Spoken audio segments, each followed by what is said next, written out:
합쳐져 있는데 이런 소비 활동에서도 카본이 많이 배출된다라는 것이고 이것도 그냥 지나갈게요. CO2 emission per person 사람당 이렇게 이런 것들의 순위가 좀 나와 있죠.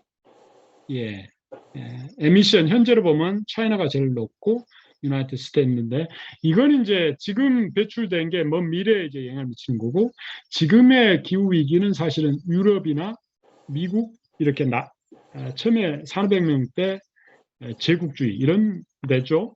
예, 이런 좀 그래프를 한번 보시고요. 시간이 없어서. 그래서 이게 국가 간 이렇게 모여본 거죠. 글래스고에서 강제는 없지만 폐막을 했는데 결국은 이거 별 소득이 없어요. 끝났죠. 그래서 어쨌든 선진국은 지금의 기후위기는 그들의 경제활동, 소비활동으로 생긴 것이니 지금 후진국에서 이렇게 탄소 중립, 탄소를 좀 적게 쓰면 살 수 있도록 기술 이전도 하고 경제적 원조도 하고 이렇게 해야 됩니다. 근데 이제 그거는 또 하기 싫은 거죠. 그래서 퇴출이 아니라 단계적 감축을 하고 위기기술을 기금 이런 것들을 다 미루고 이렇게 했던 거죠. 그래서 스웨덴의 툰베리 아까 얘기했던 그때 중학생이었죠. 블라블라 했다. 아무런 대책도 없이 또 헤어졌다. 이렇게 되는 겁니다. 유엔 활동.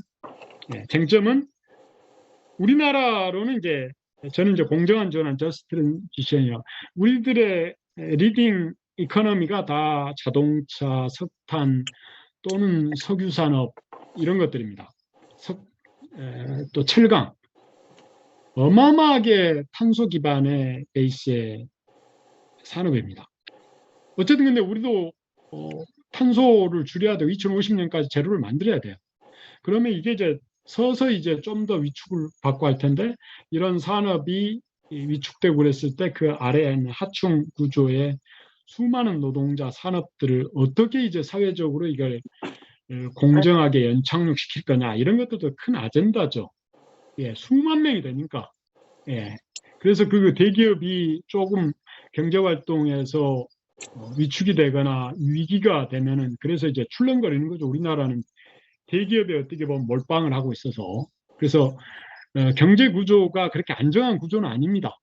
중소기업이 탄탄하고 그래야 이게 하나가 좀 위기를 하더라도 별로 큰 부작용이 없는데 옛날에 대우나 IMF 때 이런 것처럼 어마어마한 사회적인 파장이 있는 거죠.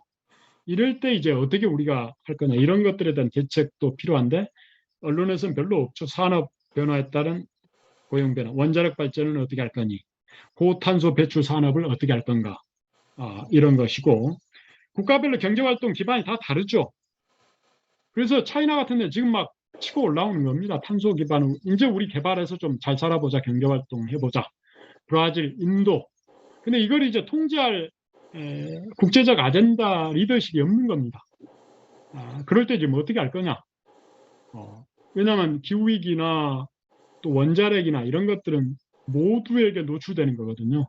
예, 모두에게 노출되는 거고 그래서 이렇게 이제 기후위기, 생태계 건강, 경제활동, 소비활동 이런 것들이 다 연결돼 있고 이 연결고를 여러분들이 좀 찾아봐야 됩니다. 자, 그 문명 사회를 좀 연결하면 중세시대 때를 보면 산업혁명 때부터 좀 환경적으로 크게 이때 화학물질이 많이 쓰였고 뭐 인공화학물 등등. 그래서 노동 조건을 보면 이때는 이제 이렇게 사람도 별로 중요하게 생각하지 않고 무조건 경제활동, 자본. 이때 이제 여러 가지 프롤레타리아 뭐 이런 얘기는 좀